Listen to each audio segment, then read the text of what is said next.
Hi students, welcome to the NEET infinity channel. आप सबका बहुत बहुत स्वागत है। तो नीट 2026 का पेपर बहुत ही एकदम मस्त रहा है यार। इजी आया है पेपर, बट यहाँ पर बहुत सारे बच्चे खुश तो हैं, बट साथ ही साथ मैं आपको ये बता दूं बेटा कि कट ऑफ इस बार बहुत हाई जाने के चांसेस हैं। बिकॉज अगर हम हर एक सेक्शन की बात करें, फिजिक्स की बात करूं तो जो मोस्ट डिफिकल्ट सेशन है ना माना जाता था, सेक्शन माना जाता था, वो इस बार इजी आया। 45 के 45 क्वेश्चंस बहुत इजीली आप अटेम्प्ट कर सकते हो अगर आपने बढ़िया तरीके से पढ़ाई करी है। और आपको जो पढ़ाया है, जिस तरीके के सेशंस मैंने लिए हैं बेटा इस चैनल पे, उसी तरीके के क्वेश्चंस यहाँ से पूछे गए हैं। तो फटाफट से डिस्कस कर लेते हैं कंप्लीट आंसर की इन द शॉर्ट टाइम। और इसके डिटेल सोल्यूशंस बेटा मैंने आपके लिए किए हैं और वो भी आपको मिल जाएंगे हमारे टेलीग्राम चैनल पे। So please make sure that you join the Telegram channel of the NEET infinity live. तो बेटा अगर फर्स्ट क्वेश्चन हम बात करें तो यहाँ पे सिंपल पेंडुलम के बारे में पूछा गया था कि काइनेटिक एनर्जी रिप्रेजेंटेशन का सही ग्राफ बताओ with respect to the time. क्या था बेटा? Fourth was the right option. अगर आप इक्वेशन के हिसाब से चलते हो तो आपको पता है साइन स्क्वायर आता है, तो साइन के कर्व का स्क्वायर करेंगे तो बेटा डी ऑप्शन आपके पास सही बैठता था। अगर सेकंड क्वेश्चन की मैं बात करूं तो सिंपल पावर से रिलेटेड क्वेश्चन था यार। फॉर्मूला लगना था वी स्क्वायर बटा आर वाला। वहां से आपको सिंपली फाइंड कर लेना था रेजिस्टेंस की वैल्यू, फिर पावर कंज्यूम्ड आपको निकाल लेनी थी वी एक्चुअल का स्क्वायर डिवाइडेड बाय आर करके। तो ऑप्शन नंबर सी बन रहा था इसका बेटा। थर्ड की बात करूं तो यहाँ पर अगेन एक फॉर्मूला बेस्ड बेटा जी यहाँ पर क्वेश्चन था। N1 N2 की आपको वैल्यू निकालनी थी, फिर नंबर ऑफ रेवोल्यूशंस आपको वहां से फाइंड कर लेनी थी बेटा। जो आंसर आ जाएगा आपका आ जाएगा D, that is 150। Fourth question की अगर हम बात करें, यहाँ पर आपको sum of kinetic energy and potential energy of simple pendulum दे रखा था। The speed of the simple pendulum at equilibrium पूछा गया था। बेटा इक्विलिब्रियम पे आपको पता है total mechanical energy kinetic energy के बराबर होता है, हाफ mv के स्क्वायर के बराबर करना था और वहां से v निकालना था। ऑप्शन नंबर डी 1.41 इसका सही आंसर आना था। क्वेश्चन नंबर 5 की अगर मैं बात करूं तो again it was a very easy question बेटा, है ना। मैग्नेटिज्म चैप्टर का बहुत ही इजी फॉर्मूला बेस्ड क्वेश्चन था यार। मैग्नेटिक फील्ड की आपको फॉर्मूला पता है, mu not an into I divided by 2r होता है। यहाँ से आपको करंट निकालना था और फिर मैग्नेटिक मूवमेंट एन इंटू आई इंटू ए रहता है, वहां से आपको मैग्नेटिक मूवमेंट फाइंड कर लेना था। ऑप्शन नंबर सी सही बैठता था बेटा इसका। क्वेश्चन नंबर 6 की बात करूं तो बेटा जी इस केस में आपके पास P atmosphere plus rho g h वाला फॉर्मूला लगाना था। आपको यहाँ पर पी एब्सोल्यूट जो दे रखा था वो दे रखा था 100 एटमॉस्फेयर, ठीक है। तो बेटा पास्कल्स में उसको कन्वर्ट करना था, आंसर आ जाना था आपका H 990 metres. That is option number B was right. Next अगर हम क्वेश्चन नंबर 7 की बात करें तो बेटा मैंने आपको संकल्प सीरीज में इसी चैनल पर match the following assertion reason statement based इतने करवाए हैं ना, और तब आप बोलते थे कि यार मैम ऐसा कैसे आ जाएगा पेपर। तो मैं आपको बोलती थी ये जरूरी नहीं है बेटा कि हर साल पेपर बहुत ज्यादा मुश्किल आए। अगर आप इस पेपर में थ्रू आउट देखेंगे तो assertion reasons statement based match the following पर वेरी इजी बेटा। अगर हम इस मैच द फॉलोइंग की बात करें तो आपको पता है बेटा E is equals to H mu की अगर मैं बात करूं तो directly this was matching with the energy of the photon, ठीक है। देन डायफ्रेक्शन एंड इंटरफेरेंस की अगर हम बात करें तो बेटा ये वेव नेचर ऑफ लाइट ही रिप्रेजेंट करती है, तो B was matching with the third. फिर अगर हम lambda is equals to H बेटा पी की बात करें तो डी ब्रॉय वेवलेंथ बेटा जी यहाँ पर, और कॉम्पटन इफेक्ट्स बेटा जी पार्टिकल नेचर ऑफ लाइट। सो आपके पास सही ऑप्शन बनता था बी। 8th का बात करें अगेन बेटा जी ऑप्शन जो बन रहा था आपके पास बन रहा था सेकंड वाला ऑप्शन, ठीक है, that is B. Young's modulus, compressibility, bulk modulus, Poisson ratio formula based question था। फिर 9th क्वेश्चन की अगर मैं बात करूं तो बेटा जी आपको ये पता होना चाहिए कि ये सारे के सारे सीरीज में बन रहे थे, इसके साथ ये पैरेलल में बन रहा था बेटा। और पहले आप इन सबके अलोंग क्यू की वैल्यू निकाल दीजिए तो हर एक के अलोंग चार्ज सेम रहेगा, और इसके अलोंग क्यू की वैल्यू निकाल लेंगे तो बेटा जी आपके पास वैल्यू आ जाती थी फोर्थ के बराबर, ठीक है। डिटेल सोल्यूशंस आपके यहाँ पर करके ही मैं सामने बेटा जी आपके आई हूँ, तो ये पूरा वेरीफाइड आंसर की आपका है, ठीक है। आप देख सकते हो मैम की हैंडराइटिंग, ठीक है। मैम की हैंडराइटिंग में मैंने सारे जो क्वेश्चन है बेटा आपको सॉल्व किए मिलेंगे, ठीक है। 10th की अगर मैं बात करूं, यहाँ पे मैंने आपको जब ये ग्रेविटेशन चैप्टर पढ़ाया था तो मैंने आपको बार बार ये चीज सिखाई थी, जब आप एच हाइट पे जाते हैं या डी डेप्थ पे जाते हैं तो किस तरीके से ग्रेविटेशनल एनर्जी में डिनोमिनेटर टर्म जो है वो इफेक्ट होती है। बेटा इसका आंसर ए सही बैठ रहा था, 10th का ए था। 11th का बात करें तो बेटा यहाँ पर सिंपल एक फॉर्मूला लगता है that large reaction time is directly proportional to the greater distance, तो उससे बेटा आपको ऑप्शन नंबर डी सही बैठता था। 11th का डी आ जाएगा, 12th का बेटा जी ए आ जाएगा। वेरी इजी कॉन्सेप्चुअल क्वेश्चन बेटा, सिंपल सा फॉर्मूला mgh बाई टी का लगना था। यहाँ पर यूनिट्स बेटा बस आपको चेक करने थे, किलोवाट में आंसर ए ऑप्शन बन रहा है। क्वेश्चन नंबर 13th की बात करें तो अनचार्ज कैपेसिटर दिया हुआ था, ये सेम क्वेश्चन मैंने आपको करवाया है बेटा, है ना। जब मैंने मोस्ट एक्सपेक्टेड क्वेश्चंस कराए थे नीट 2026 में कैसा आपको पेपर देखने को मिलेगा, तो एनर्जी लॉस के रिलेटेड एक क्वेश्चन करवाया था बेटा इसी पैटर्न के ऊपर। सी ऑप्शन इसका सही बैठता है। इनिशियल एनर्जी फाइनल एनर्जी निकाल के आपको सिर्फ डिफरेंस निकालना था उसका। क्वेश्चन नंबर 14 की बात करें बेटा, यहाँ पर आपको रेजोनेंस फ्रीक्वेंसी बोला गया था निकालने के लिए, आपको एल और सी की वैल्यू गिवन थी, सब्स्टिट्यूट करेंगे, कैलकुलेटिव क्वेश्चन था, बट यस आपका आंसर जो है अप्रोक्सीमेशन से भी ए के करीब आ सकता है। जिसने बहुत ज्यादा ही है ना गलती की है, जैसे इस बच्चे ने गलती कर रखी है, डी नहीं है बेटा, ए आ जाएगा आपका सही आंसर, ठीक है। 15th का ग्राफिकल बेस्ड सेशन लिया था, जितने भी इंपॉर्टेंट ग्राफ है उसमें कराए थे बेटा, ये वाला ग्राफ भी करा रखा है। Inside magnetic field directly proportional to R रहती है, बाहर इनवर्सली प्रोपोर्शनल टू आर रहती है, उसके अकॉर्डिंगली ग्राफ नंबर सी सही बैठता है, ठीक है। 16th की अगर मैं बात करूं बेटा जी, आपके पास यहाँ पर रेट्स दिए हुए थे, ठीक है, रेट्स दिए हुए थे। फर्स्ट लॉ ऑफ थर्मोडायनेमिक्स बहुत प्यार से बताया था, मम्मी जो खाना बनाती है अगर खुद को अच्छा लगता है तो सारा का सारा internal energy increase, otherwise internal energy plus work done के बराबर, तो वो रेट्स की फॉर्म में आपको वैल्यू गिवन थी, तो dt dt से आपको दोनों साइड्स बेटा क्या कर देना था, डिवाइड कर देना था, आंसर आ जाना था 25 watt, B was the right option. Next question number 17 की अगर मैं बात करूं, तो यहां पर आपको निकालना था पीक वैल्यू, ठीक है। कितना टाइम लगेगा पीक वैल्यू पे पहुंचने के लिए, फ्रीक्वेंसी दे रखा था, ऑल्टरनेट करंट का वैल्यू दे रखा था 5 एम्पियर बेटा, I is equal to I not sine of omega T होता है, साइन ऑफ ओमेगा, ओमेगा की जगह 2 पाई एफ रखना था बेटा जी। ऑन सॉल्विंग मैक्सिमम वैल्यू ये कब देता है, 90 पर देता है, answer number B was the right answer, 1/240 seconds, ठीक है। अच्छा, अब ये वाला जो क्वेश्चन है ये तो बोर्ड लेवल का क्वेश्चन है, ठीक है, आपको बहुत बार ये क्वेश्चन सॉल्व करवाया है for the board examination as well बेटा, यंग्स डबल स्लिट एक्सपेरिमेंट का इतना इजी क्वेश्चन है ना, इतना इजी क्वेश्चन यार, सिंपल फेज डिफरेंस और पाथ डिफरेंस वाला फॉर्मूला पता है तो आप कन्वर्जन कर सकते हैं, और आंसर आपके पास बेटा k/4 आ जाना था इसका ऑन सॉल्विंग, तो ऑप्शन नंबर डी बन रहा था। नेक्स्ट क्वेश्चन नंबर 19 की बात करें, again very easy statement based question, बस न्यूक्लियस का स्टेटमेंट बेस्ड क्वेश्चन यार, इतना इजी कि वॉल्यूम कैसे ए पर डिपेंड करेगा, मास डिफेक्ट क्या होगा, तो ये सब चीजें पढ़ा रखी है बेटा, कंसेप्चुअल क्वेश्चन था, बी आपका सही आंसर बन रहा था, स्टेटमेंट बी, यानी कि volume of the nucleus is proportional to A and the difference of the mass of the nucleus and the constituents, जब प्रोटॉन और न्यूट्रॉन अलग अलग ले रहे हो और जब उनको कंबाइन करके न्यूक्लियस बना रहे हो तो कुछ मास बाइंडिंग एनर्जी में कन्वर्ट हो जाता है, तो ऑप्शन नंबर बी सही बैठ रहा था, ठीक है।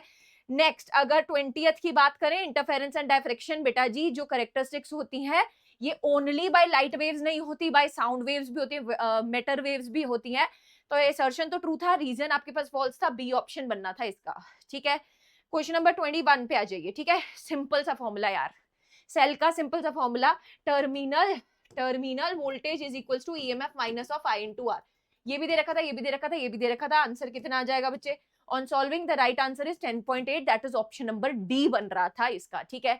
नेक्स्ट, अब मीटर ब्रिज में मैंने आपको एक चीज सिखा रखी है बेटा, आप जो है एक बार बैलेंसिंग कंडीशन में पहुंच गए, उसके बाद अगर आप इंटरचेंज भी कर देते हैं, किसको बोलिए, गैल्वेनोमीटर एंड सेल को, कोई फर्क नहीं पड़ेगा, बैलेंसिंग कंडीशन पे एक बार पहुंच चुके हो कोई फर्क नहीं पड़ेगा बेटा, both right hand side and left hand side deflections and the at the balance point there is no deflection, ठीक है, तो fourth was the right option, D was the right option for this. Question number 23 की बात करें तो बेटा simple सा concept था, यहाँ पर टाइम पीरियड का फॉर्मूला हजारों बार आपको बता रखा है, यहाँ से आपको लेंथ निकालना था, बाकी सब आपको गिवन था, ठीक है।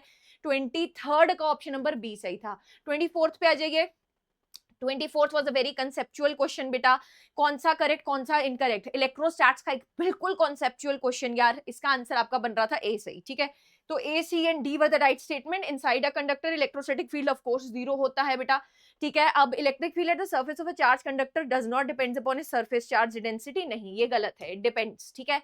अगर हम इलेक्ट्रोस्टैटिक पोटेंशियल की बात करें, zero everywhere inside the charge conductor, नहीं बेटा, ई बी रॉन्ग स्टेटमेंट थी, बिकॉज अंदर कभी भी पोटेंशियल जीरो नहीं होता, इट इज कांस्टेंट, जितना सरफेस पर होता है उतना ही इनसाइड होता है, तो ए was the right option for this. 25th की बात करें बेटा, पीएन जंक्शन से रिलेटेड एकदम मस्त क्वेश्चन, सरल क्वेश्चन, इजी क्वेश्चन पूछा गया था, इसमें बेटा जी आपके पास पता होना चाहिए कि फॉरवर्ड बाइसिंग के केस में हम रिवर्स सैचुरेशन करंट नहीं बोलते हैं, ठीक है, फॉरवर्ड बाइसिंग के केस में रिवर्स सैचुरेशन करंट नहीं आता है, तो this was the wrong statement, statement A was right, तो C was the right answer for this. Question number 26 पे चलिए, देखो रे ऑप्टिक्स का कैसा सा क्वेश्चन आया है, एकदम पिद्दी जैसा क्वेश्चन बेटा, जब कॉनकेव लेंस के ऊपर लाइट फॉल कर रही है बेटा और ऑब्जेक्ट दूर है, पैरेलल रेज आ रही हैं, कॉनकेव लेंस क्या करता है, डाइवर्ज करता है। कहां से डाइवर्ज होती हुई दिखाई देंगी, फोकस पॉइंट से डाइवर्ज होती हुई दिखाई देंगी। B was the right answer. Question number 27 was very easy, बस कैलकुलेटिव था थोड़ा बेटा। न्यूक्लियर डेंसिटी दिया हुआ था, मास दिया हुआ था, मास नंबर निकालना था, तो थोड़ा सा कैलकुलेशन बेस्ड क्वेश्चन था। अगर आपने कैलकुलेशन की होगी आपको ऑप्शन नंबर सी बन गया होगा, दैट इज नियर बाय 12 के आसपास आपका आंसर आ गया होगा। Question number 28 was based on the galvanometer principle. बेटा गैल्वेनोमीटर को जब एमीटर में कन्वर्ट करते हो तो शंट में आप एक रेजिस्टर लगाते हो, तो बेटा जी पैरेलल में आपको बस क्या करना था, उसकी वैल्यू निकालनी थी कि शंट रेजिस्टर की वैल्यू कितनी होगी। वो कैसे निकालनी थी बेटा, पैरेलल में वोल्टेजेस सेम रहते हैं, वोल्टेजेस को इक्वेट करना था, आपके पास आंसर आ जाना था D option, that is 0.01 ohm. Next आ जाइए, मोमेंट ऑफ इनर्शिया का बहुत प्यारा सा क्वेश्चन आपको बताया था। डायमीटर के अलोंग वैल्यू देखते हो तो एम आर स्क्वायर बाय 2 आती है, फिर पैरेलल एक्सिस थ्योरम लगानी थी बेटा, एम आर का स्क्वायर यानी कि 3/2 एम आर का स्क्वायर आ जाना था। यहाँ पे कैपिटल एम को आप in terms of linear mass density and length लिखते हैं, स्मॉल एम क्या होता है बेटा, कैपिटल एम बाय एल, ठीक है। और 2 पाई आर को एल के बराबर सब्स्टिट्यूट करना था, आंसर आपके पास आ जाना था सी ऑप्शन, ठीक है जी। क्वेश्चन नंबर 30th की मैं बात करूं बेटा, again a very easy question बेटा, डायरेक्टली स्टेटमेंट, बेटा यहाँ पे इक्वेशन बेस्ड क्वेश्चन था ये, ठीक है। आपको पता है delta phi is equals to what, यहाँ पे आपके पास 2 pi into this delta X की वैल्यू कितनी दे रखी थी बेटा, 0.5 मीटर दे रखी थी। यहाँ पे यूनिट्स का चक्कर था, ये सब सेंटीमीटर में है, ये मीटर में है, कन्वर्जन करेंगे ऑप्शन नंबर सी आ जाएगा, ठीक है जी।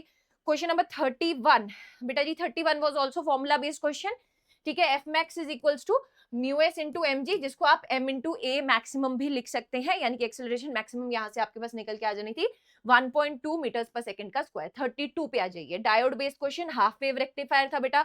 हाफ वेव रेक्टिफायर में ये भी नहीं, ये भी नहीं, ये भी नहीं, डी ऑप्शन आपका सही बनता था। एक ही डायोड है, एक बार हाफ साइकिल के लिए फॉरवर्ड बायस, दूसरे साइकिल के लिए रिवर्स बायस रहेगा। Vrms inversely proportional to under root of M. Argon और क्लोरीन के केस में बेटा जी आपको कैपिटल एम की वैल्यूज जो है वो पता होनी चाहिए, आपको पता है यहाँ पर दे रखी है, वैल्यूज को सब्स्टिट्यूट करो, आंसर आ जाना था under root of 7 divided by 2, यानी कि सी ऑप्शन बनना था इसका। Question number 34 was again a very easy conceptual based question from the electromagnetic waves chapter, D option बन रहा था बेटा जी इसका। नेक्स्ट अगर हम बात करें तो एक यार देखो मतलब काइनेमेटिक्स का इतना इजी क्वेश्चन आ रखा है यार, मतलब हद ही कर रखी है, इतना इजी पेपर है ना। अभी भी आप अगर ऐसा सोचें कि फिजिक्स का पेपर आपको हार्ड लग रहा है तो भाई फिर दिक्कत की बात है, ठीक है। The magnitude and direction of the acceleration given था बेटा, टोटल 2 फोर्सेस थे, एफ नेट निकालना था, वहां से एक्सेलरेशन आ जाना था, थीटा विद रिस्पेक्ट टू 8 वाले के कितना आ रहा है, tan inverse of 3/4। So option number A सही बैठ रहा था बेटा इसका। क्वेश्चन नंबर 36 में अगर आप ध्यान से देखें तो आपके पास 2 डायोड्स ही फॉरवर्ड बायस आ रहे थे, ये वाला और ये वाला, ये वाले दोनों डायोड्स रिवर्स बायस में चले जाते थे। आर इफेक्टिव निकाल लीजिए, पैरेलल में आएंगे ये दोनों बेटा, ठीक है, पैरेलल में आएंगे ये दोनों, तो करंट क्या होता है आपके पास, बोलिए V divided by R equivalent, वहां से आपके पास करंट की वैल्यू आ जानी थी बी ऑप्शन। क्वेश्चन नंबर 37 यार इतना सरल question, dual nature of radiation and matter में से आपको यहाँ पर लैम्डा बताना था कि किस लैम्डा के across will not give rise to the photoelectric effect. तो बेटा आपको पता है mu should be greater than और equal to mu naught and lambda should be less than और इक्वल टू लैम्डा नॉट। तो आप लैम्डा नॉट निकाल लीजिए, लैम्डा की वैल्यू इससे कम होनी चाहिए बेटा, आपके पास वैल्यू जो है 200 नैनोमीटर के लिए आप इसको ऑब्जर्व नहीं कर सकते हो। नेक्स्ट क्वेश्चन नंबर 38 का बेटा जी ऑप्शन नंबर डी बन रहा था, सिंपल फॉर्मूला बेस्ड क्वेश्चन था, यूनिट्स एंड मेजरमेंट का बेटा, बस जो है न्यू सिस्टम ऑफ यूनिट्स में निकालना था। 39 मोशनल ईएमएफ टाइप का क्वेश्चन था बेटा, ऑप्शन नंबर ए बन रहा था। नेक्स्ट 40th की अगर मैं बात करूं तो ग्राफ आइडेंटिफाई करना था बेटा, सही ग्राफ आपका सी बैठेगा इसमें। 41 की अगर मैं बात करूं, ये क्वेश्चन पता नहीं कितनी बार प्रैक्टिस सेशन में, इंपॉर्टेंट क्वेश्चंस में, कल वाले सेशन में भी करवाया था बेटा, वर्नियर कैलिपर का, द आंसर वो सी ऑप्शन, ठीक है, लीस्ट काउंट निकालना था इस केस में। नेक्स्ट 42 की अगर मैं बात करूं तो सिग्निफिकेंट फिगर्स के ऊपर क्वेश्चन था, कैलकुलेटिव था थोड़ा सा बेटा, ऑप्शन नंबर डी बन जाना था इसका, ठीक है। क्योंकि जब मल्टीप्लाई और डिवीजन की बात करें तो minimum number of significant digits तक आपको वैल्यू लिखनी होती है। 43 का बेटा डेविएशन, मिनिमम डेविएशन के केस में i इज इक्वल्स टू ई हो जाता है, ये मैंने हजारों बार आपको बताया है बेटा, ऑप्शन नंबर डी हो जाएगा, सिंपल क्वेश्चन था। क्वेश्चन नंबर 44 की मैं बात करूं तो यहाँ पर आपको रेडियस है ना, सेकंड की अगर मैं बात करूं, the radial distance of the hydrogen nucleus is equals to what, first excited state के लिए आपको बताना था, फर्स्ट एक्साइटेड स्टेट के लिए n की वैल्यू 2 के बराबर होती है। तो डायरेक्टली फॉर्मूला बेस्ड क्वेश्चन बेटा ऑप्शन नंबर बी आ जाना था इसका। लास्ट क्वेश्चन की अगर हम बात करें तो यहाँ पर व्हीटस्टोन ब्रिज का कॉम्बिनेशन बन जाता है, इसको गायब कर दीजिए बेटा, आरएसी की वैल्यू 1 ओम और करंट आपके पास 2 एम्पियर आ जाना था, यानी कि ऑप्शन नंबर डी आ जाना था। ये आपके पास कंप्लीट आंसर की है, आप इसको वेरीफाई करके मुझे जरूर से बताइए, ये मैं साइड हो रही हूँ, इसको वेरीफाई करके जरूर से बताइए बेटा आपके कितने नंबर बन रहे हैं, आपके कितने नंबर बन रहे हैं। आप एक अपनी प्यारी सी वीडियो शेयर करते हुए आपका एक्सपीरियंस कैसा रहा फिजिक्स एग्जाम का, आपने मेरे साथ पढ़ाई करी, आपका एक्सपीरियंस कैसा रहा, आप जरूर से बेटा एक प्यारी सी वीडियो work.physicscore@gmail.com पर भेजें, मुझे इंतजार रहेगा, बिकॉज हमने भी आपके साथ बेटा बहुत ज्यादा मेहनत करी है and we want results from this batch यार, ठीक है। एंड आई एम श्योर बेटा दैट आप फोड़ कर आए हो, इसी तरीके से बने रहें चैनल पे। Don't forget to subscribe and press the bell icon. Wish you good luck, stay tuned.